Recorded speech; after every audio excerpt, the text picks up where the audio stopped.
दोस्तों नमस्कार, मेरा नाम प्रशांत है और आप देखना शुरू कर चुके हैं द कॉन्फ्लिक्ट लेंस।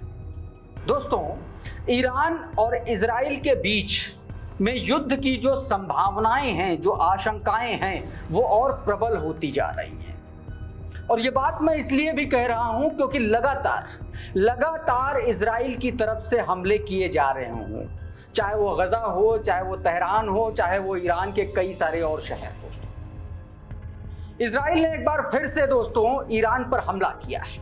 कहां कहां हमला किया है, कौन कौन से वो नए इलाके हैं, और उसके जवाब में ईरान ने क्या किया है, ईरान किस तरीके से अपनी ताकत दिखा रहा है, ये तमाम खबरें मैं आज आपको बताने वाला हूं। साथ में जियोपॉलिटिकल इक्वेशंस के हिसाब से अगर देखें तो चाइना किस तरीके से ईरान के साथ अब बड़ी मजबूती के साथ खड़ा हो चुका है।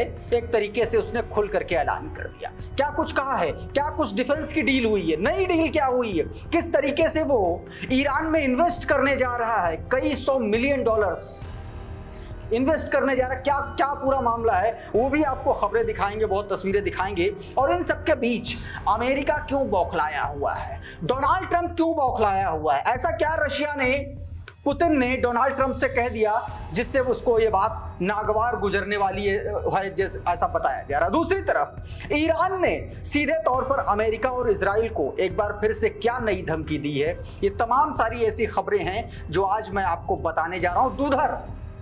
दूसरी तरफ से यमन के जो एक तरीके से जो नेता हैं, अंसरुल्लाह मूवमेंट के जो लीडर हैं, उन्होंने सीधे तौर पर क्या अब ऐलान कर दिया, क्या कह दिया है इजराइल को लेकर के, ये बताऊंगा। और साथ में आपको दिखाऊंगा कि किस तरीके से बेंजामिन नेतन्याहू अपने ही देश में अपने ही लोगों के बीच में घिर गया है, किस तरीके से लोग उसको उसके सामने, उसकी कार के सामने, काफिले के सामने प्रदर्शन कर रहे हैं, वो खबरें, और गजा में किस तरीके से लगातार नरसंहार कर रहा है, वो भी तस्वीरें आपको मैं दिखाने की कोशिश करूंगा। लेकिन सबसे पहले जरा इस खबर पर गौर करिए, ये वीडियो जरा देखिए। इस वीडियो में आप साफ तौर पर देखिए, तेहरान का है वीडियो दोस्तों, ईरान की राजधानी तेहरान का ये वीडियो है।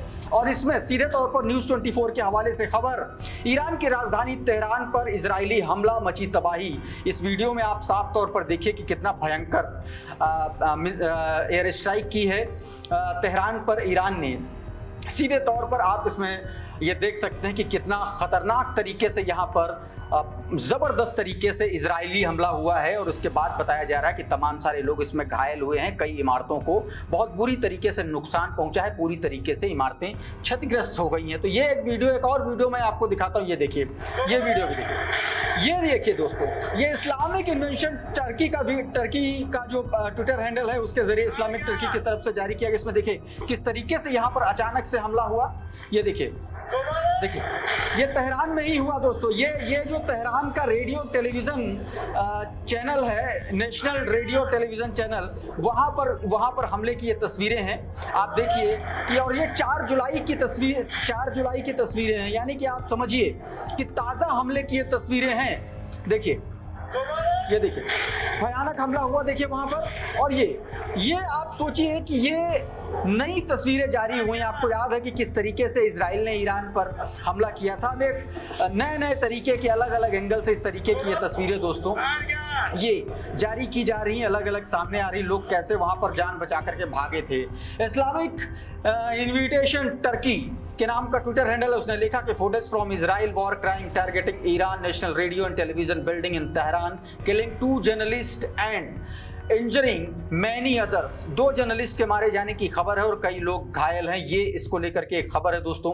उधर इन हमलों के बाद किस तरीके से ईरान अपनी ताकत दिखा रहा है, इजराइल और अमेरिका की तमाम धमकियों के बाद किस तरीके से अपनी ताकत का मुजाहिरा कर रहा है ईरान, ये भी देखिए। ये देखिए दोस्तों, इस वीडियो में देखिए किस तरीके से ईरान अपनी मिसाइलों का एक तरीके से प्रदर्शन कर रहा है, जिसमें उसने अपनी मिसाइलों को दिखाया। इसमें तमाम सारी ऐसी बैलिस्टिक मिसाइल हैं, हाइपरसोनिक मिसाइल्स हैं। जिस तरीके से आपने देखा कि इजराइल के भीतर, चाहे वो तेल अवीव हो, चाहे वो हाइफा हो, चाहे वो तमाम सारे ऐसे शहर जहाँ पर बीरशेबा हो, तमाम सारे शहरों में जिस तरीके से ईरानी मिसाइलों ने तबाही मचाई, उन मिसाइलों का एक बार फिर से प्रदर्शन किया ईरान ने इस वीडियो के जरिए।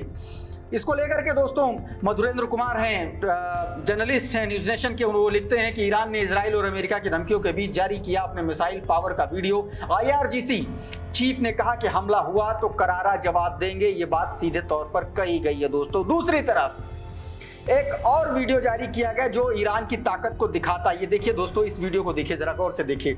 इसमें सीधे तौर पर 40J-10C एयरक्राफ्ट जो चाइना से रिसीव हुए हैं उनकी तस्वीरें दिखाई गई हैं। आप अपनी स्क्रीन पर ये वीडियो देख सकते हैं।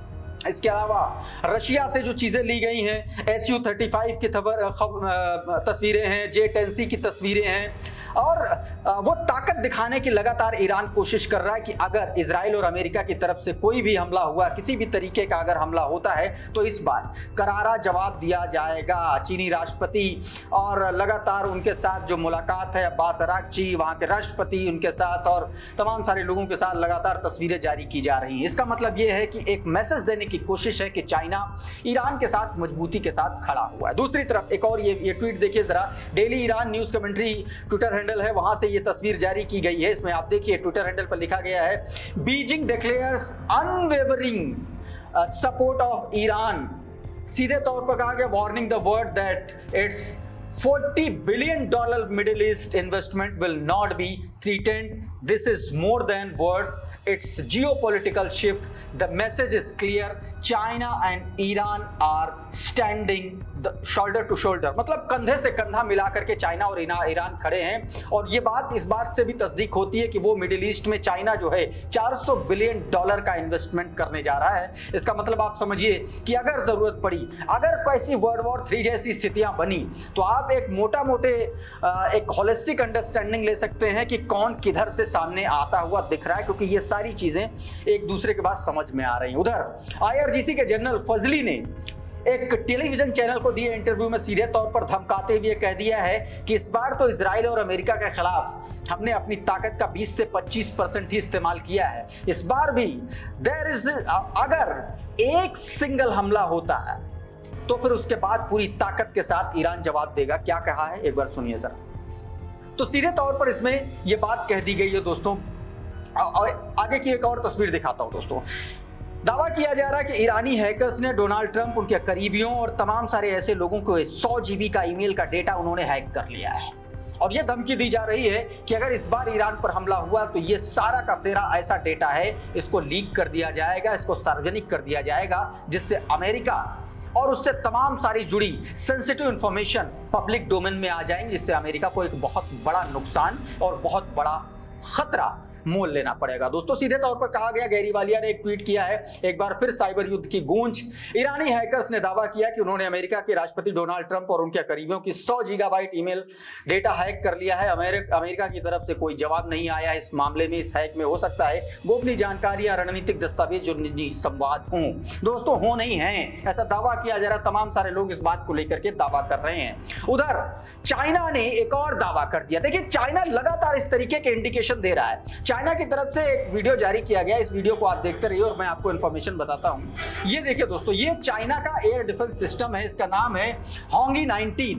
ये एयर डिफेंस सिस्टम है और दावा किया गया जो अमेरिका का एयर डिफेंस सिस्टम थर्ड है उससे भी ये ताकतवर है, उसका सक्सेसर बताया गया। दोस्तों सीधे तौर पर ये एक मैसेज देने की कोशिश की जा रही है कि अगर इस बार अमेरिका जो है इजराइल और ईरान के बीच में आया या इजराइल ने किसी भी तरीके का कोई एक्ट ऑफ वॉर किया तो इस बार चाइना भी माकूल जवाब देने के लिए तैयार खड़ा हुआ। दूसरी तरफ अमेरिका के बारे में एक सनसनीखेज खुलासा हुआ। 12 दिन के इस युद्ध में आखिर अचानक से सीज फायर क्यों हुआ, ऐसा खुलासा सीधे तौर पर दोस्तों ट्रंप के जो पूर्व सलाहकार हैं उन्होंने किया है। उन्होंने सीधे तौर पर कहा इजराइल और ईरान के बीच हुआ युद्ध विराम इजराइल को बचाने के लिए था। स्टीव बैनन ने सीधे तौर पर यह बयान दिया है। जर्नो मिरर नाम का जो ट्विटर हैंडल है उसने ये खबर छापी है। दूसरी तरफ दोस्तों ये देखिए, आवाज द वॉइस वेबसाइट के मुताबिक ये कहा पुतिन ने ट्रंप से बात की है फोन पर। उसमें सीधे तौर पर ईरान और इजराइल के बीच जो टेंशन है उस पर बातचीत हुई। उसमें सीधे तौर पर यह कह दिया गया है कि ईरान और इजराइल के बीच टेंशन का हल सिर्फ कूटनीतिक तरीके से और बातचीत से निकाला जा सकता है, युद्ध इसका हल नहीं है। यानी कि रशिया ने साफ कर दिया है कि इस बार युद्ध नहीं होना चाहिए। दूसरी तरफ यमन ने भी आगाह कर दिया है अगर इजराइल नहीं सुधरेगा तो आप समझिए कि इससे और ताकतवर और मजबूत हमले इजराइल पर किए जाएंगे। दोस्तों, अनसरुल्लाह मूवमेंट के जो लीडर हैं उन्होंने ये बात साफ तौर पर कह दी है।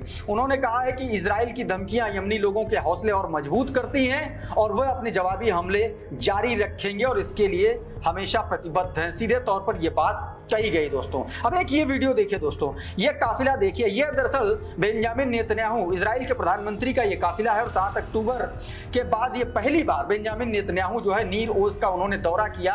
ये कितुब प्रवेश द्वार का इंतजार, कितुब प्रवेश द्वार था वहां पर प्रदर्शनकारी इनका इंतजार कर रहे थे और जैसे ये निकले वहां पर लोगों ने प्रोटेस्ट और इनके खिलाफ नारेबाजी करनी शुरू कर दी। आप इन तस्वीरों में साफ तौर पर देख सकते हैं। दोस्तों, तो कुल मिलाकर के ईरान और इजराइल के खिलाफ एक बड़ा मोमेंटम तैयार हो रहा है और आप यकीन मानिए कि अगर जरा सा भी प्रोवोकेटिव एक्शन इजराइल ने लिया तो इस बार हमला बहुत ताकतवर होगा ईरान की तरफ से भी और ईरान के साथ इस बार कई और देश भी शामिल हो सकते हैं। दोस्तों, इस वीडियो में फिलहाल इतना ही। बहुत बहुत शुक्रिया, बहुत बहुत धन्यवाद। आप जुड़े रहिए द कॉन्फ्लिक्ट लेंस के साथ। नमस्कार।